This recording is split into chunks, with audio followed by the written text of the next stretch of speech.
Okay. Hello, champs. It's me again. We are, as per usual, um, horrible at putting out YouTube videos. Oh, there's my finger. Bye. Um, but today we got some fun stuff going on. I'm just gonna do a little recap video, and then I have some very exciting drawing improvements that we have back-asseredly fallen into.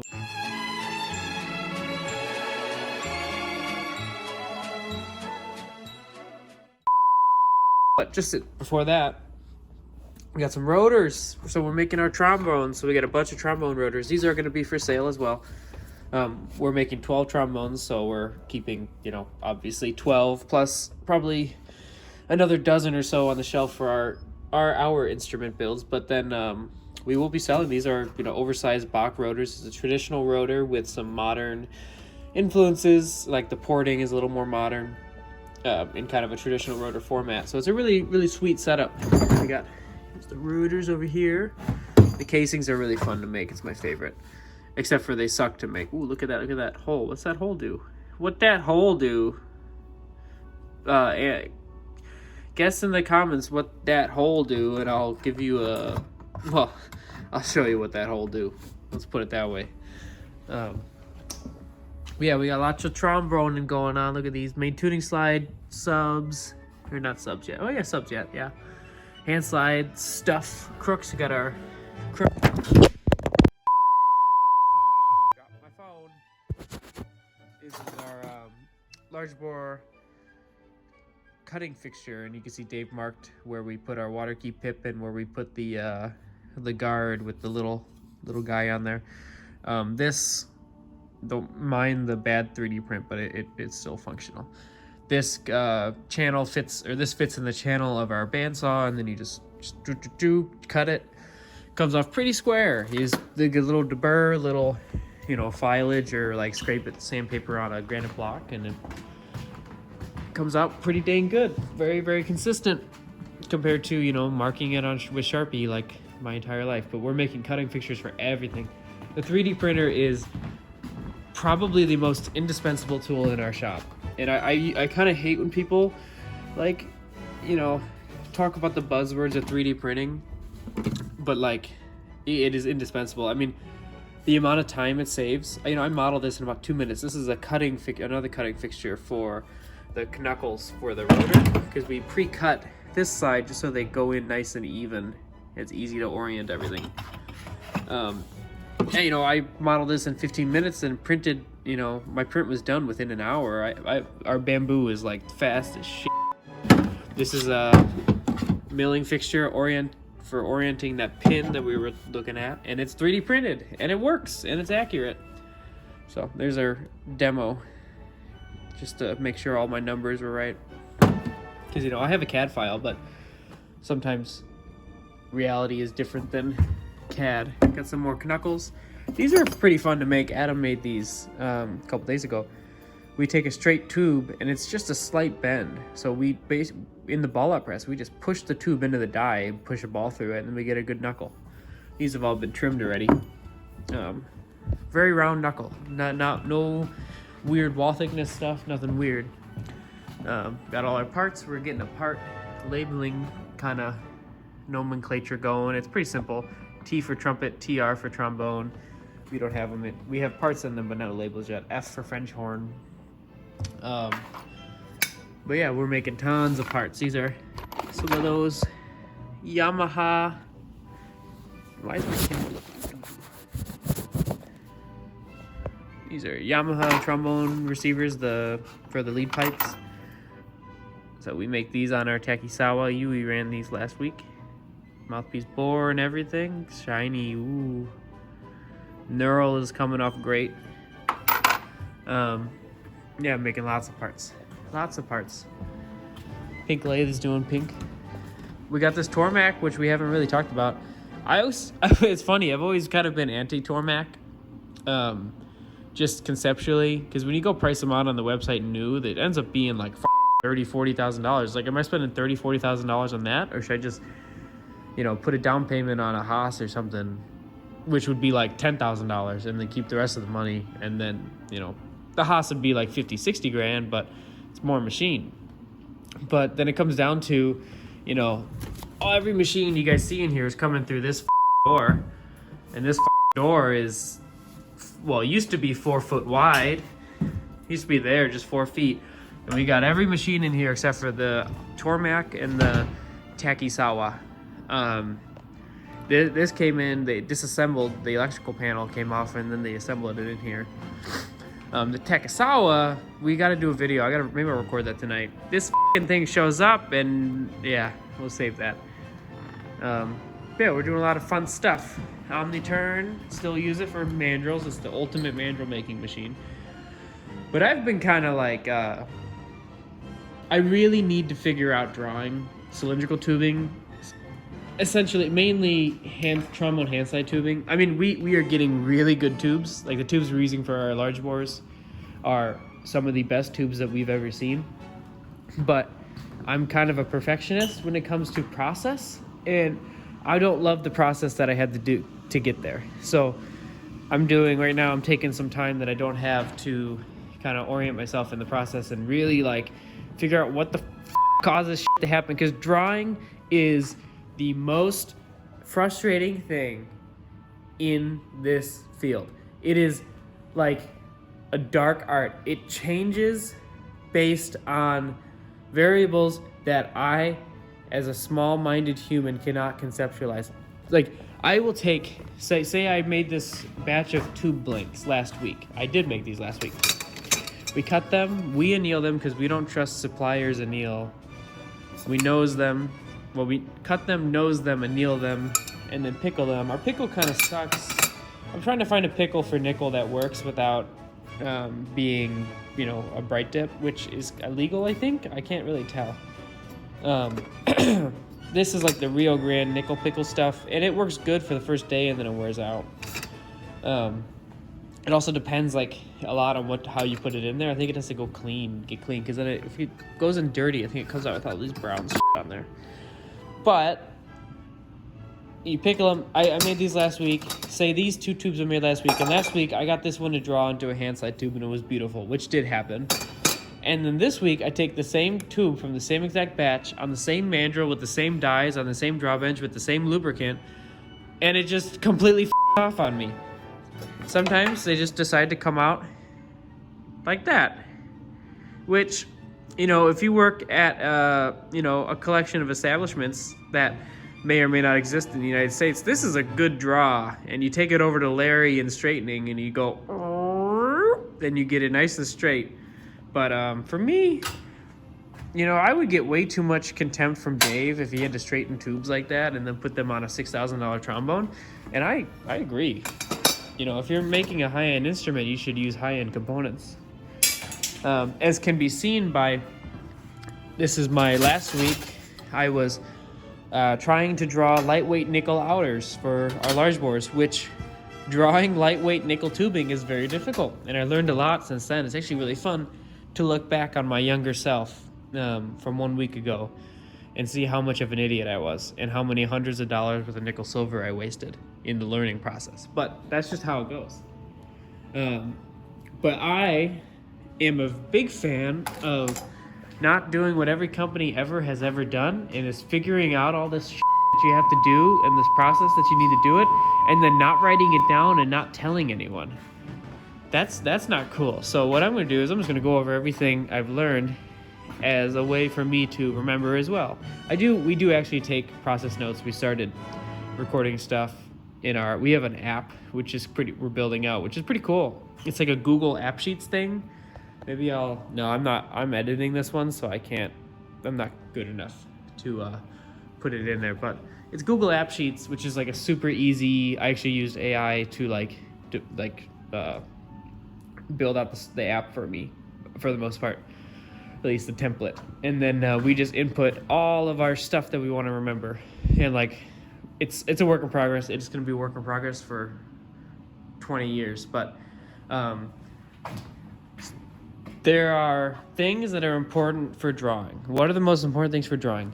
The annealing or the heat treat on the material. The sizing of the material, that's important. That's an easy one to figure out. You know, just use a size that's relatively close. okay? But heat treating is of prime importance, especially for nickel silver. For brass, you can do whatever the fuck you want, and it's gonna come out pretty okay. If you do good heat treat, it'll come out better. So the heat treat's really important. The lubrication's really important. The quality of tooling is very important. And the one that I've learned today, which pisses me off because it shouldn't matter, is the surface finish of the tube blank going into drawing. Because apparently that matters, and it's stupid. So let's go over lubricants, because this is a fun one, because engineers have this way of taking a very simple problem and making it into the most expensive thing they can do to solve it. So I have tried everything you can imagine as a lubricant for drawing. Historically, the thing we've used the most is like bar soap. This is Irish Spring, which is pretty cool. I use it because it doesn't make me sneeze as much. This works, okay? Irish Spring will work. It's not the best. So we graduated from Irish Spring and we went to this tapping oil. It's called Omeda High Tap. And this was recommended for my friend Jacob Medlin. This is what he uses. It works well.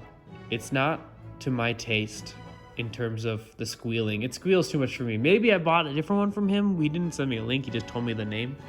So maybe I bought something different, but it's like a water-soluble tapping oil. It's essentially coolant concentrate, like for the CNC machines, is what it seems like. And when you pull the tube back off the mandrel, like what was going on here with the stripping die pushing against the tube, the material, if it's not lubricated properly, when it's pulled onto the mandrel, it will squeal on the way off. It'll go. And that's not a fun noise, and it always attributes to scratches on the inside of the tube. And it's because the material was not given enough proper lubrication on the way onto the mandrel, and that ended up with it cold welding to the mandrel in some tiny little bits, and then it pulls off scratchies. You know, a way to fight this, that it still squeals, but you won't get cold welding, is by chrome plating your mandrels, which any self-respecting draw mandrel manufacturer is going to chrome paint their mandrel. But unlucky for us, draw mandrel manufacturers don't exist. So you're on your own with making draw mandrels. So that brings us to, well, I didn't talk about lubricant. So we went from bar soap, and then we went to high tap for a little bit, couple days. Didn't do it for me. Went back to bar soap, and then I started using high tap as a coolant, like mixed with water, like it's supposed to be, in the pump here, and bar soap. So these are blanks from that. This is Irish Spring on the outside of the tube, and then I would Irish Spring the mandrel, and then I would get coolant all over it, essentially making like a watery soap kind of deal. And that worked pretty good. That's probably like peak lubricant of my past. But it's inconsistent because I'm dealing with like flood coolant that's getting filthy, and bar soap, which is just annoying. And then after that, I said, okay, f*** it.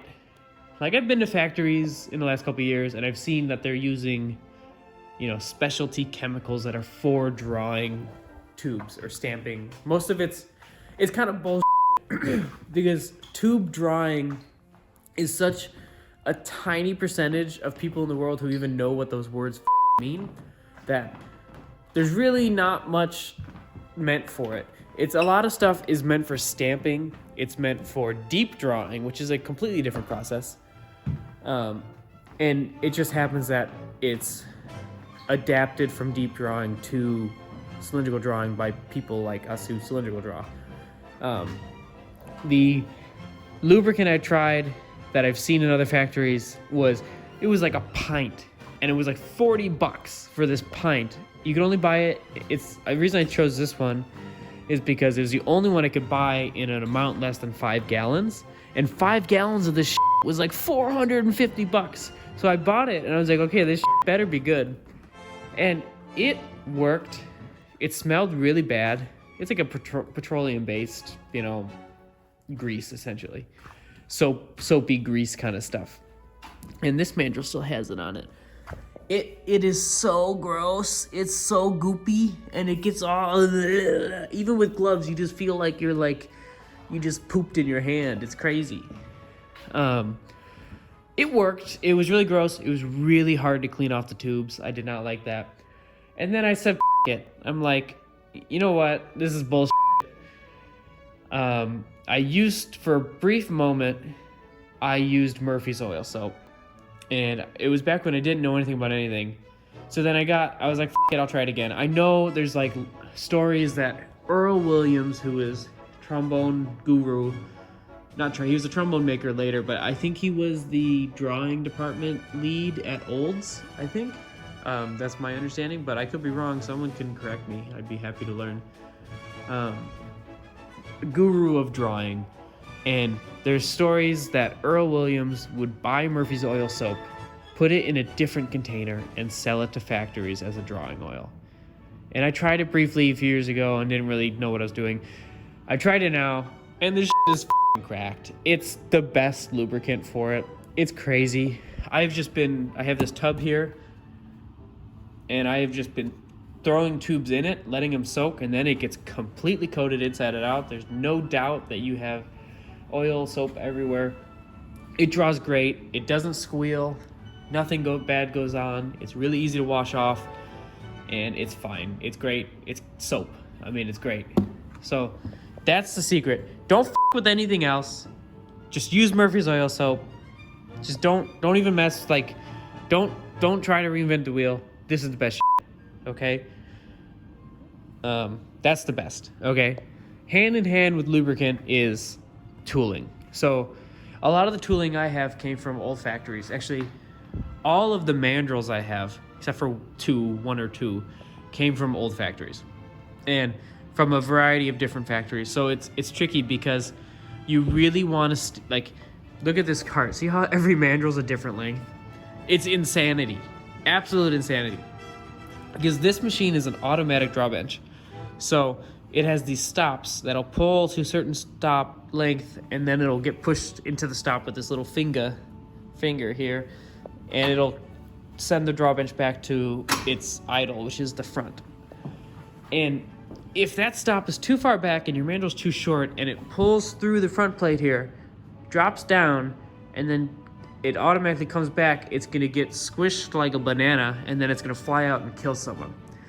And you destroy a mandrel that you probably need really badly and don't have time to remake.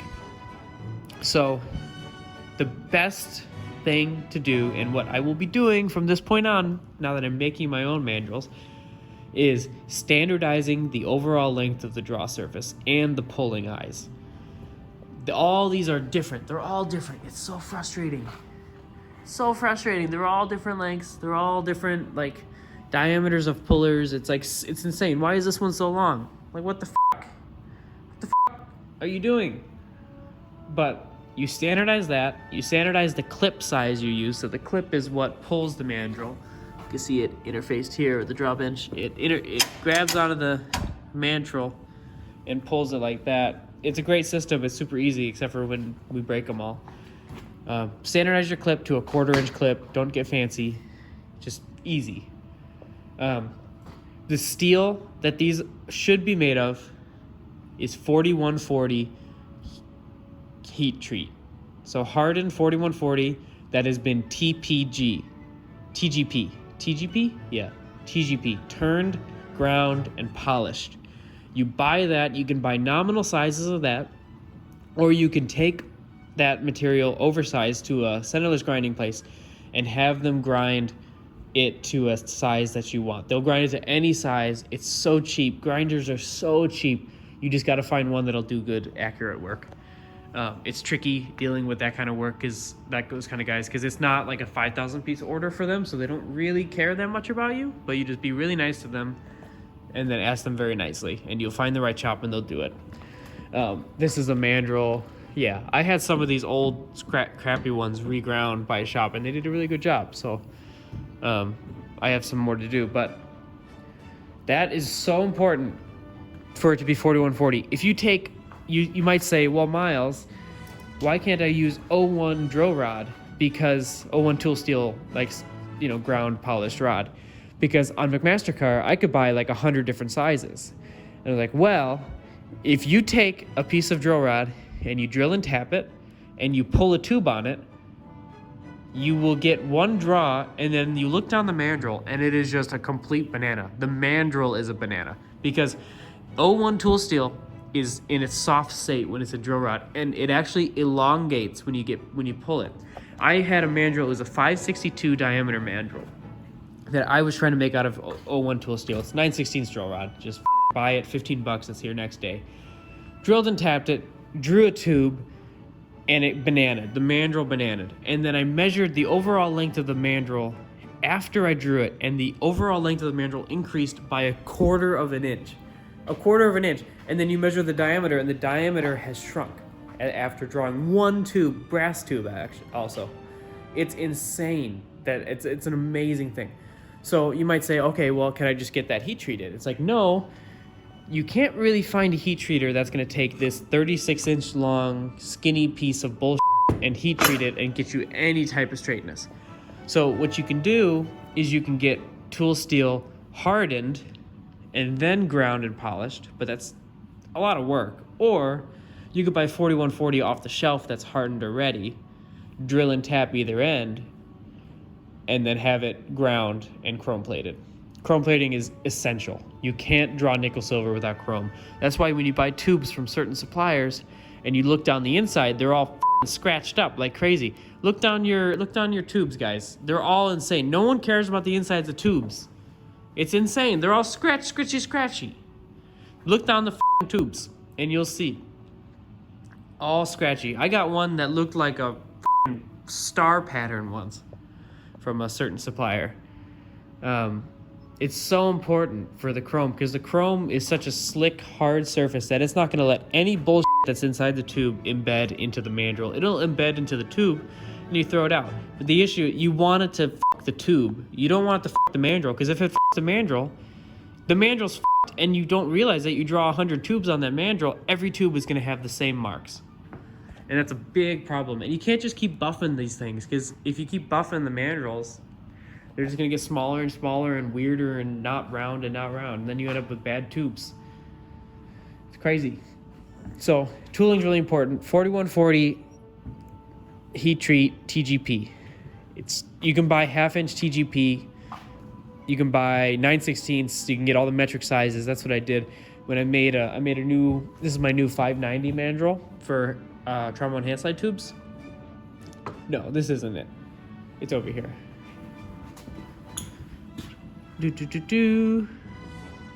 Oh no, I don't know where it is. Oh no, here. No, that's not it. I don't know. It's gone. Oh no, that's it. This is it right here. This is my new 590 hand slide tube mandrel. It's off the shelf. Is it 16? I think it's 16 millimeter drill rod. Is 590 like on the dot. 16 millimeter drill rod from MSC. It cost $100. It's not drill rod. Sorry, 4140 HT TGP. $100 for the metal. Drilled and tapped at 3/16. Took some bolts, made some pullers, and I'm having it chrome plated, and it is better than any other mandrel in this area, just because it's this consistent size with every mandrel I'm gonna make ongoing, and it draws really nice. I did some before I got it chrome just to make sure it worked well. Doesn't banana at all. Nice and straight, nice and pretty. I also did something, which is another thing about drawing that no one knows. Apparently, no one knows this thing. No one could have just fallen out of the sky and told me that part of the issue. Yeah, you can see it on this. See if I can get it on camera. The most common straightness issue on hand slide tubes, and any tubes for that matter, that we have had, is the tube is fairly straight overall. This is a particularly bad tube, but pretty straight often. This one is not, but a lot of times you'll get a pretty straight tube, and then just at the very end, you'll get a pretty severe bend to the right or the left, right at the nosed end of the tube, okay? And you might be like, well, yeah, you can see it there. It's really severe at the end, which doesn't make sense, because if the draw bench isn't pulling perfectly straight, it's gonna be even banana over the whole tube, right? And I've been wrestling with this forever. You can straighten that last part. It's just like you don't want to have to straighten it. It's not super fun. I've been wrestling this forever. And then finally, I was drawing a tube last week and I saw it happen. I've never seen it happen before. It hasn't happened this bad before, but I saw it happen. When I pulled the tube, it might be this one because this one looks pretty shroomed. When you draw the tube on, you flip the mandrel around, and then you pull the mandrel out of the tube like that. Goes into the bench. And this tube is just sitting here, floating in midair. And the mandrel's getting pulled through it back that way. And I saw on the pulling end, a lot of times, over time, these pull up burrs because it's getting a lot of force swedging out this material. And I saw the pulling end when this went over, because this is like here, and then the mandrel's getting pulled up, boop, boop, boop, boop, and I saw it go clink, and then it went banana, like really bad. And my world was rocked because that is what's causing the straightness issue. In this case, it actually clinked with the puller swedge material. But what's happening, it makes so much sense. When we put a blank onto the mandrel, I find it's really important that your nosed part of the tube, this is the nose, right? The part that holds on the mandrel. This hole is smaller than the puller. This one isn't because it's for a bigger mandrel. But you want to have to force the tube over this so that the nose is hugging the puller.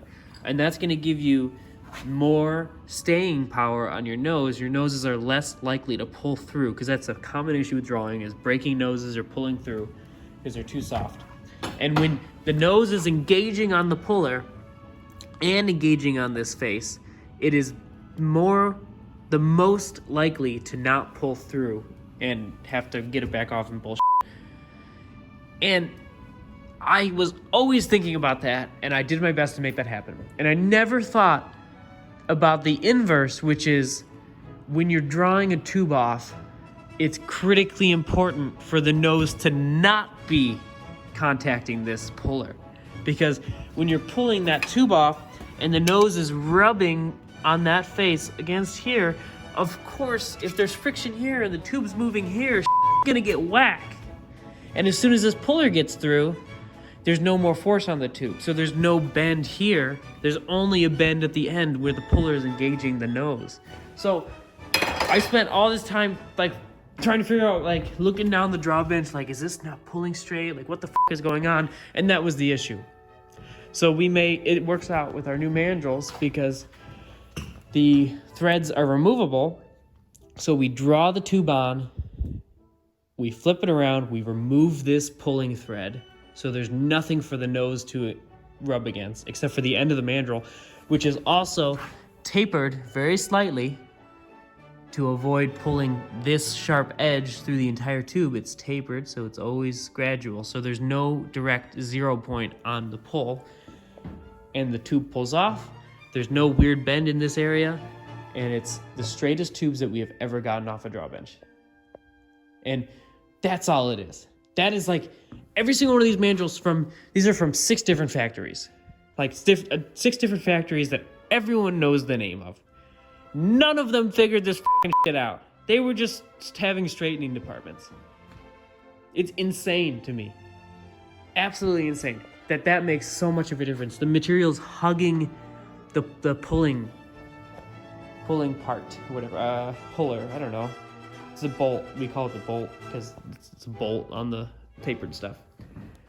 But that's all it is. That's all it is. That's the secret to life and happiness. Murphy's Oil Soap, removable bolts, and good material to knead well. And the one that I had just figured out, which is bullshit, but it makes sense. Let's see if I can find the one I drew earlier. I drew trying to make replacement tubes for a king. Where'd it go? Well, this one's bad too. So another common issue that we've had is the tubes being wavy in appearance on the outside, but not the inside. The inside's always pretty smooth. If you get inside, as long as your mandrel's chromed, look on nice and smooth. Yeah, glassy. It's nice and glassy in there. But then sometimes you'll look down the outside of the tube, see if we can get it on camera. Probably not. But it'll be like waves down the tube, a lot of them. And I'm like, what the f is this waviness like going on about? And then today, it's always like everything's really small issues, and then it becomes a big issue, and then you figure it out. Because today I was trying to draw hand slide tubes. These tubes I was trying to draw. And I was going to draw it, these were 490 trombone inners. And I went to draw it with, not this die, with this die. It's a 522 die for the relief of the stocking. So this is the thinnest part of the tube. And I was drawing the tube, and the tube is, this die is like going like, and it's leaving such a wavy thing. I had not seen this happen before today. It's like wobbling on the, while the tube's getting pulled through it. And I'm like, okay, that's annoying. So I pull the tube off, and it's crazy wavy. And then I'm just sitting on the couch because I got to figure this out, and it's kind of bullshit. I'm like, okay, what are the variables? Maybe my material is bad, because I've never had a good draw out of this particular material for hand slide tubes, because the large bore hand slide tubes are made from a different material, sourced from a different place. I'm like, okay, maybe my material is just bad. And then I'm like, okay, what's the new variable? I've never successfully pickled nickel. And when I drew the last 547 hand slide tubes, I Scotch-Brighted, or I think Adam might have helped me, but we Scotch-Brighted and cleaned and wire brushed the insides of every single tube until they were just absolutely immaculate. And I'm looking at these tubes, and they have all this oxide on here. So I took a tube, where is it? It was this tube I just drew. I took the blank, one of these blanks, into the buffing room. I sanded and buffed this tube, and it draws, and it's perfect. So I always knew the inside surface mattered to be oxide free, and that's not an issue anymore. But look how not wavy that is. The outside surface finish of the blank matters. It's not just it being oxide free.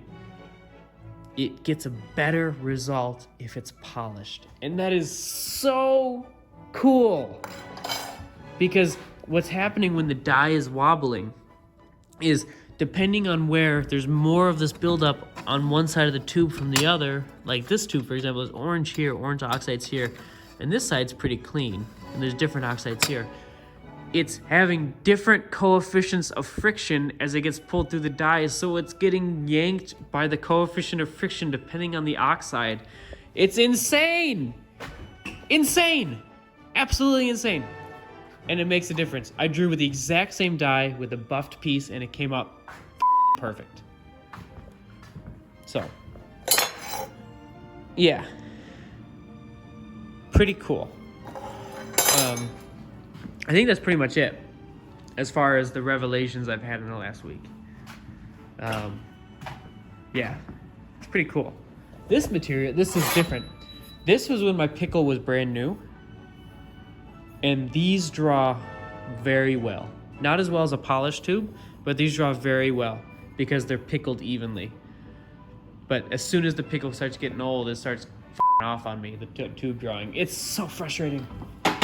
Why can't I just have acid and dump it down the drain and not feel bad about myself? But we don't do that. But yeah, so that's pretty much it. Dies, I get dies off of Alibaba. So these dies came from Blessings. These are Hetalloy is the brand. They're fine. They're $300. I get these dies off of Alibaba for $40. And I like the die angles better. It's a much less drastic angle compared to the Hetalloy. The Hetalloy are very sharp angles, which does good wiping, making the surface finish better. But I don't really care about surface finish, especially if I'm drawing with buffed blanks at this point. But I do like how much less the noses break on the less steep draw angle. But these are 40 bucks, 50 bucks maybe on Alibaba. I just text the lady, I'm like, hey, I need these size. I did today, I ordered 9 sizes.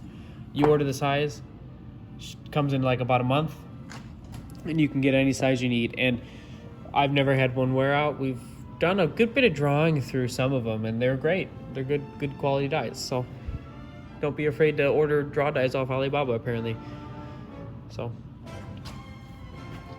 yeah, I'm actually replacing some of the Blessing ones with Alibaba dice, which just feels weird, but you know, is what it is.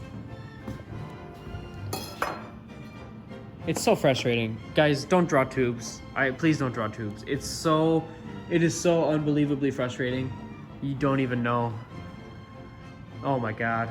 It's like Sisyphus, because like you're just running up that hill and you'll never stop, and you think your machine's broken, but it's actually just like the metal's dirty, and that makes all the difference. Oh my God.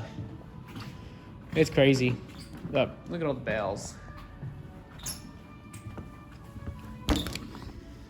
Ooh, trombone bells. Trombone bells. Yeah, these are some old draw mandrels that I don't use. These are duplicates and or damaged. Yeah, just extras I have. Somewhere nice. I like the standard small. This is a Blessing mandrel. They actually standardize pretty well. Small pull. And just like, I think they're pretty standard lengths, which is nice. Because, you know, theoretically, if all my mandrels were the same length, I would never have to move my stops. So it would make drawing really safe. Extremely safe. But yeah, okay, bye.